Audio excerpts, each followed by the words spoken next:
Welcome to Purple Easel Spotlight, where we put the spotlight on artists and creatives. My name's Latoya. And I'm Megan. And we're both art instructors here at California's largest paint studio, Purple Easel. So today we're going to be covering probably our most alivest of the well-known. He is... Alivest. Yes, he was born in 1952, so he's still alive. That's my dad. Oh, and he's still alive. He is still alive. And today it's going to be Alex Grey.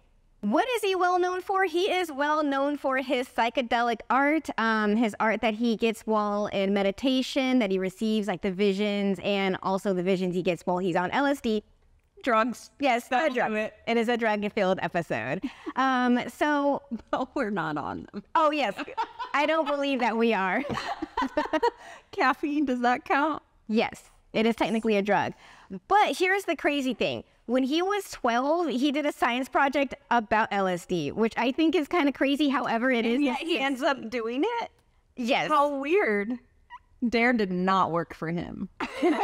No. And this is the 1960s, so I'm like, okay, That's fair, true. checks out. Because I'm like, what 12-year-old would be about the LSD life so soon? I mean, So from 1975 to 1980, he worked in the anatomy department at Harvard Medical School, and there he created exhibits for the Anatomical Museum and prepared cadavers for medical students. wow. Mm-hmm. So he knows his biology, huh? Definitely, and you will see that a lot in his artwork. And in fact, during that time, he got into Tibetan Buddhism, and he even got a chance to study with the Dalai Lama on the Dalai Lama's first visit to the USA. That's super cool. Very cool. And all of this prepared him for the sacred mirrors. What is the sacred mirrors? Sacred mirrors took Alex 10 years to complete, and they're oil paintings, and they're ginormous. They're pretty much life-size portraits, paintings of like the skeletal system, nervous, cardiovascular, muscular systems, both men and female figures. But also the whole theme around it is to look, it's like a mirror of yourself, your body, and the divinity that is you as a human being. Oh, interesting. Yes. So a real kind of spiritual connection to the very nitty-gritty biological human form. Yes. That's cool. Exactly. And in these first few pieces, you'll see the psychic energy system in 1980, the spiritual energy system, and the universal mind lattice. Now, this one he created definitely while he was on the drugs. Definitely. But in general, I find it very... chakras, right? Yes. And they're oil. I don't know. I don't paint in oil, so I didn't know you could do this in oil. Like, It looks like it's computer generated. Yeah. Honestly. That's, I wow, the detail is so fine. Yes, It's crazy. Super duper fine detailed. I see why it took him 10 years to create, and it was like 21 pieces, and they're all like ginormous. That's a life's work right there. It's like a decade of your life just poured into, wow. Yeah. It's crazy. So on his piece with the Universal Mind Lattice, I wanted to quote something that he said that is on his website that I thought was really cool in regards to that piece. And that is, we were the light, and the light was God. We felt the death was not to be feared because the light was our spiritual core, and we would eventually return to the profoundly transcendental bliss of the lattice realm. And I'm wondering, where is the lattice realm? How can I get to it? Have I been there? What is it? What's there? I think you are the lattice realm. You exist. I mean, look at that piece. It looks like lattice work. Yes. And it's the human body. So, I mean, maybe it's just us and our existence. I like that a lot. We'll go with that for now. So in 1996, he started a nonprofit chapel called Chapel of Sacred Mirrors. Okay. Because he needs a place for all his work. Yes. And it's Brilliant. Inside the chapel is an exhibit called the Entheon, which means a place to discover the creator within. And in this picture, you can see him and his lovely wife, Allison. And those are the pieces inside the chapel of the human beings, the skeletal system, the muscular, all of that, along with the spiritual trip.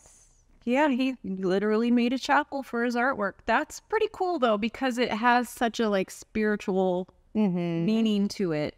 I would imagine going in there is much like going into a church or something. Yeah. there's a certain reverence and study, and it's just like you see artwork in churches all the time. It's meant to bring your mind to a deeper place and a consciousness of things that your normal day kind of gets in the way of. Yes. And I do feel it just feels very churchy. Not in a like particularly like religious way, but it feels like if you were to walk in, I'd be like, oh, like, am I supposed to pray right now? But I have to wonder, like, is this a standalone building or is this like one of those strip mall churches and it just looks right from the inside? It's definitely a standalone building. Okay. Yes. So I don't know if you know anything about Tool. Did you listen to Tool much in the 90s, 2000s? I mean, if you're talking about this Tool. Wow. Nice. No. I had no idea. I was just going to ask you today on today's episode. Yeah. Okay. Well, there's your answer. Nice. I only know a few Tool songs, but the reason why I'm bringing up Tool is because you can't have Alex Gray and Tool and not talk about one another because they're very much linked. So album art in general used to be a thing. Like, It was a huge thing. remember how much time we would spend in Windows making sure we had our images in the folder so that the thumbnail was the album art, and like every time we ripped stuff because it didn't automatically happen. Yes. But this in particular is an experience. Mm-hmm. So I There it was is. so in love with this. Like, Nice. the disc, but then you take out your little thingy and it's translucent, but then you open it up and it's got players. Let's see. Oh, nice. That's Alex Gray's work right there. So look at you guys. You got a special sneak preview, past preview Yes. that you wouldn't get from a flat image on the computer. So there you go. Look at that. I mean, look at how much care and work and thought was put into that. Yes. Thank you so much for bringing that in. You're so I'm glad I still had it. I don't know how it survived, but here we are. Nice. Good. So just another little tidbit that was the album Lateralis. And there's a particular song called Parabola. And that's where I had first saw, I was, I don't know, 17, 18. And, you know, all of the music videos are spooky and scary. Yeah. But granted, I do love Silver. That's probably my favorite Tool song. Granted, I don't think it's from that album, but is it? I don't think so. But that particular music video had Alex Gray's work in it, and this is how Alex Gray got to be a little bit, I won't say a little bit, a lot more known in the public sphere was because of Tool. And since then, they've been working ever since then today. Well, Tool in general was really known for incorporating visual art into their entire existence, like way more than most other music artists. Yes. And a fun fact, if you didn't know already, about the Lateralis song that has the Fibonacci sequence in it, which I think is very, I don't know, telling because Alex Gray's work has a lot of tessellation kind of repeat patterns, and the Fibonacci sequence is like a sort of pattern. So I don't know, I feel like it's all kind of ties in. It does totally tie in. I understand why they would choose him. Totally makes sense. So today, what is Alex Gray doing? He's speaking at psychedelic and transpersonal psychology conferences in Maui, Prague, Tokyo, Moscow, other places. And TED Talks. And TED Talks as well. And his art has been featured in numerous year-long exhibitions in the American Visionary Art Museum. And a Walk-ins Review, which is a award-winning publication, dubbed him as the top 100 living spiritual leaders. So he's got a big following. He's got like 1 million like Instagram followers. I think he's pretty well known. And now we're going to look at some of my favorite pieces of his artwork. Cool. So this one is Embracing. I just like it because there's two figures, you know, we got man and woman. And we also see the energy that's exchanging between the two. Like you really feel the love that's emanating through them. You know what it reminds me of? The background is kind of like ripples on top of a water, but it also reminds me of like the veins in your eyes when you go to get an eye exam and you can kind of see them when they're shining that light in your eye. That's crazy to like capture that moment in artwork. You know, I think that's why, although I love Alex Gray's work, I find I couldn't look at it for too long because it made my eyes hurt. Yeah, I can see that. But one thing I do like about his work is that I feel like when I'm looking at it, I'm like, it do be like that. Whatever is happening in the image, I'm like, it do be like that. You could relate. Exactly. So in this picture, reading, I really like it because there is someone speaking words. You can see the kind of like just energy going into the ear. And then like this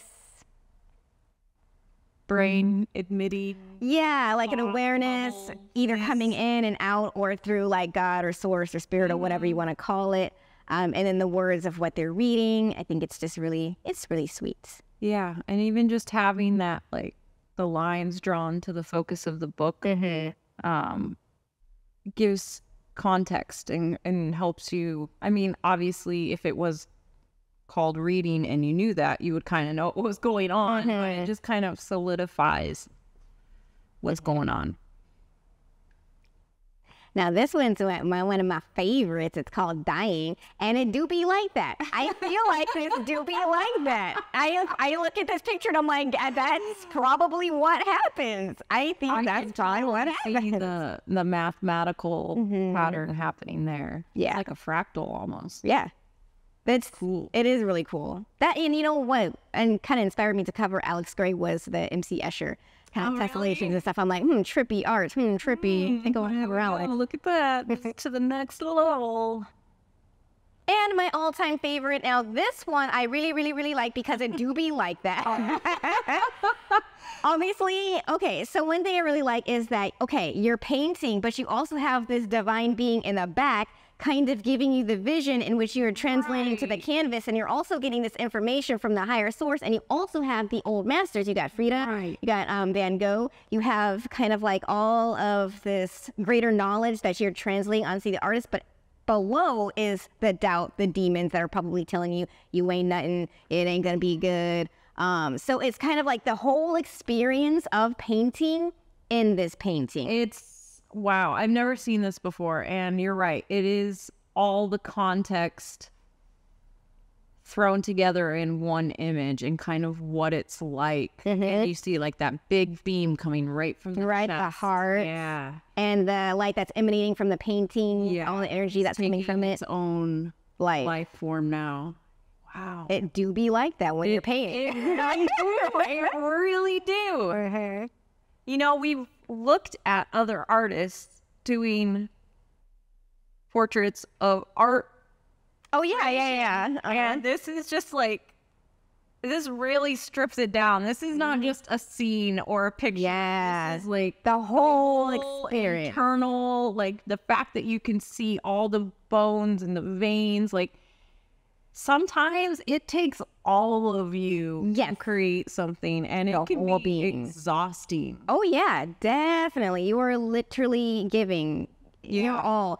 And one past instructor taught me when I first started instructing here at Purple Easel is that you are giving all of your energy to the folks while you're like teaching them how to paint. You're not really receiving, which you're not supposed to. You're not supposed to be receiving, but it can be very draining and exhausting because you're giving your all and not really receiving much energy back, unless it's the class does, and that's great, but it's not a requirement. But we are giving all of our energy to. Yeah. And it's interesting because for me as an introvert, like the part that was the scariest was the performance aspect, but then painting somebody else's work. And I felt like there was kind of a pressure there. It's different than when you're just doing your own thing and it's all coming from in. Yeah. But you have something that you're trying to emulate, copy, and teaching that in the exact same moment. Yeah. Like it's all happening at once. So maybe this is us. I don't know. That's why I like it so much, because I'm like, it do be like that. So is. It's so accurate. Yes. So when you come to a paint and sip event or you do it online, just know this is what you're getting. Yes. We're getting information from our ancestors, from like the masters, from Frida, from all of them, getting it, receiving it, translating it, and also having the fears in the back of our minds as well. Like, am I going to fall off the stage? It could happen at any moment. Who knows? Yes. So, Megan, since we just got done talking about Alex Grey and Tool, I want to talk about music really quickly. So what kind of music do you listen to when you paint, or I don't know, if you're like cooking or doing anything? Are you inspired by anyone in particular, or do you listen to music when you paint? So having spent so much time in art classes, there was always jazz on. The instructors always had jazz. And though I like jazz, I don't really know it. It's not something I can sing along to. So I tend to prefer music that is a little bit nostalgic for me. I either go with oldies, I go with my pop punk playlist, or some more mellow stuff like Not a Surf, Ben Folds, probably people you've never heard of, but you know, kind of alternative rock-ish. And that's generally the vibe. Okay. But other times it's show tunes. So I really, it's more silence. As I've gotten older, like silence is like, yes, especially as a kid. Yeah, okay. And even in the car, a lot of the times I just don't have music anymore because I just need to, you know, and I think that's important too for inspiration, just to gather your thoughts. It's like having dreams, right? It's that brain dump. And if you don't give yourself opportunity when you're actually awake, you might not remember everything That's fair. you could use to inspire yourself. That's fair. I noticed there is one of two types of people who like do listen to music, or people who absolutely love silence. I am one of those music people, and my fiance, who's a muralist, he's silent, but also if he does listen to something, it's like movie scores and stuff like that, which is pretty cool. But then oftentimes I'm like, what are you doing? Where's the music? And then I'll turn on something because I kind of need it too. But I think it's because when I was a kid, I used to do homework too. Like, I don't know. I just, my mom always had music on. Interesting. So not having it on is weird. Every once in a while, like, yeah, if I'm like stressed out, the silence is good. But I do typically paint and draw and stuff with. And it's usually like something relaxing. Yeah. You probably fall asleep to the TV, don't you? I can't. I am like the world's lightest sleeper, and if there is any stimulus, forget it. Like, I already have a really hard time turning my brain off at night, which is probably why you see replies at like 3 a.m. But having TV, radio, anything like that, I can't. Okay. And so I am used to that kind of meditative. The TV helps me turn my brain off. That's what I use it for. Just don't watch it. Oh, okay. Now it's got to be like something I'm not going to watch. Oh, well.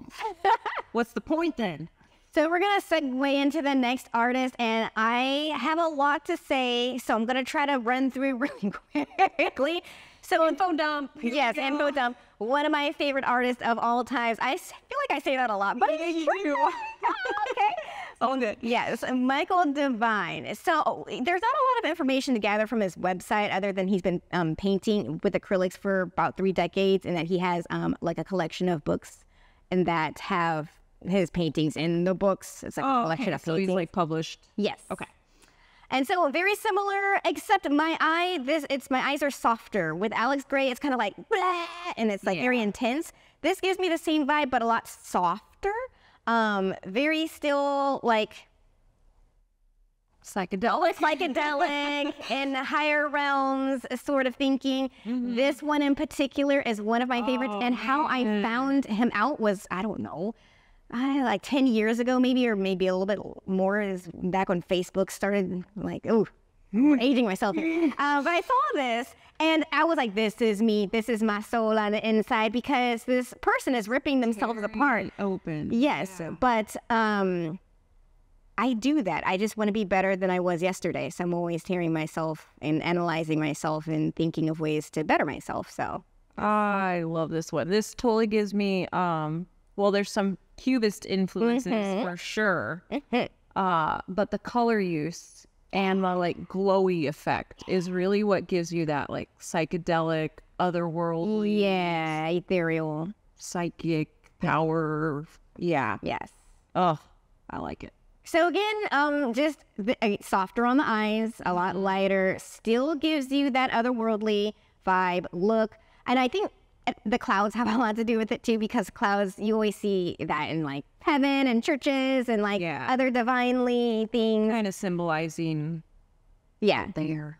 Yes.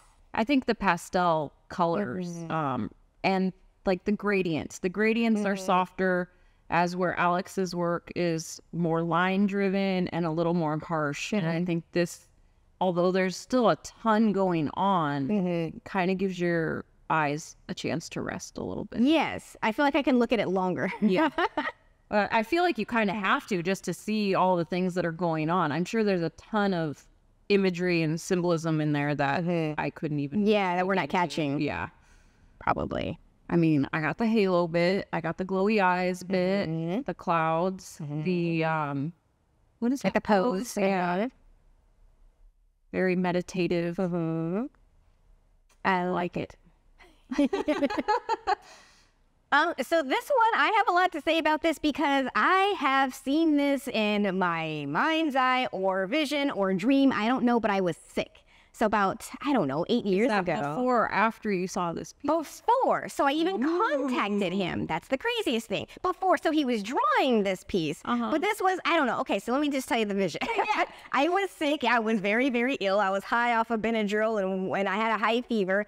And I had my eyes closed. I don't know if I was sleeping or not, but I kept seeing this, and it was me, though, in the center. But it kept zooming in, and then, like, my flesh would fall off my bones, and then, like, it would zoom back in, and it was this, and it was just repeating over and over and over. So I was looping this. And so this is almost like a snapshot of what that was. But there was, like, fire around, but it wasn't scary. It wasn't scary. I was just really hot. I had a fever. I mean, a fever dream. It's like a fever dream. Yeah. Yes. So he was drawing this, and I contacted him on Instagram. I just left a comment, and he wrote something nice back. I forgot what it was. It was a long time ago, but I was like, I've seen this, and I dreamt of this. So when it came to fruition, I was like, you're in my head. This is somehow so crazy. In my head. I don't know. So him and I have That's this very specific. It's very specific. And in this last piece, I want to say, and I'm gonna say, I have been here. Is this the lattice realm? I don't know. But I've been here about 4 or 5 times in my dreams. I've been to this location in my dreams, and it's purple. So I'm telling you right now. You guys are like on the same wavelength, I guess. Something. He's in my head. Or we're getting the same information somehow. I don't know. But that's how much I don't know. I feel a relation to his work somehow, some way. Dreams are crazy. Oh yeah. So one of the topics for October was dream, and I asked like, what is a recurring dream that you guys have? And I got a lot of anxiety-filled things. Like for me and my dad, it's hitting the brakes and they don't falling, which is the thing that I drew. People losing teeth. I know everything like has a meaning, but it's so interesting to have the same dream as somebody, which is exactly what happened to me and Caleb. And that's why we have secret paintings now. There's something to this whole dream lattice realm situation. We're all connected. We are very much all connected. With all this spirituality happening, I'm curious, what is your take on how that relates to paint and sip? Is there some sort of spiritual component? You know what? Yes, I think there is. So the reason why, there's a few reasons why I've been here at Purple Easel for such a long time, but I believe in the creating content for the greater good.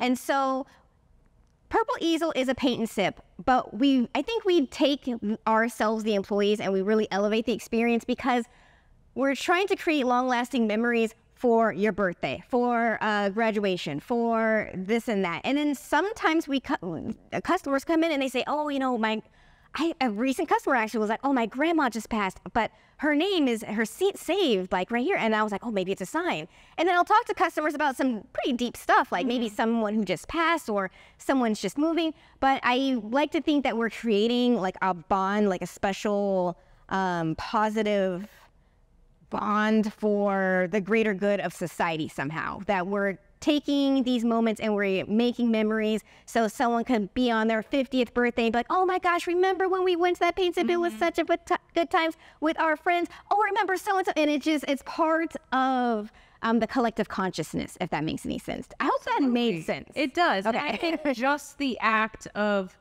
creating, and it's a little bit different when you do it in your home in a space that you're used to. There's something about going somewhere. Yeah. Like when you go to a church service, you're taking the time and focusing on that one thing. So I think coming here, or even if you do it online, but setting aside that time, getting your supplies ready, putting the video on, whatever it is, you're putting yourself in a certain mental space. Yeah. That you don't necessarily get to achieve otherwise. Yeah. And I think having that community of people experiencing it, and then having us to kind of guide the experience, really kind of takes it up a notch too. Yes. So I can totally see that. And it's a moment to work on yourself. Oh, yeah. Anytime you're creating, you're doing something for yourself. Yes, absolutely. I find that throughout the day, we have all of this noise that's kind of in the background, and we try to get away from it by creating art. So while you're in the mojo, when you're in your thing and you're creating, all the voices and all the kind of negativity that you have surrounding your life goes away, and it like goes down, down, down, down, down, and you're in a nice, quiet place. Why is that when you're creating? Because you're focused on one thing and you ignore the demons day to day with the hustle and bustle of life. But in those moments, you're actualized. You are in it. You are the physicality of the creation, as well as the mental, spiritual, everythingness of what you are accomplishing. Yeah. Especially taking a blank canvas to a finished work, and that sense of accomplishment that you have, even if there are doubts along the way. Yeah. Or frustrations or whatever. We'll have them. You will definitely have them. But I think that's what we work through here at Purple Easel. It's transcendent. It is very much a mind, body, soul experience, creating in general. So we would love to hear your experience with that. Make sure to comment below. And from all of us here at Purple Easel, thank you so much for tuning in. Make sure to check out today's artists, Alex Gray and Michael Devine, in the links below. Join us at purpleeaselplus.com to paint with the world's largest paint and sip studio. And if you're in Southern California, make sure to swing by the studio. In the meantime, create more and create often. Bye. Take time for yourself and get down to the nitty-gritty and defeat your demons through creativity. Oh my goodness. I don't even know what to say after that.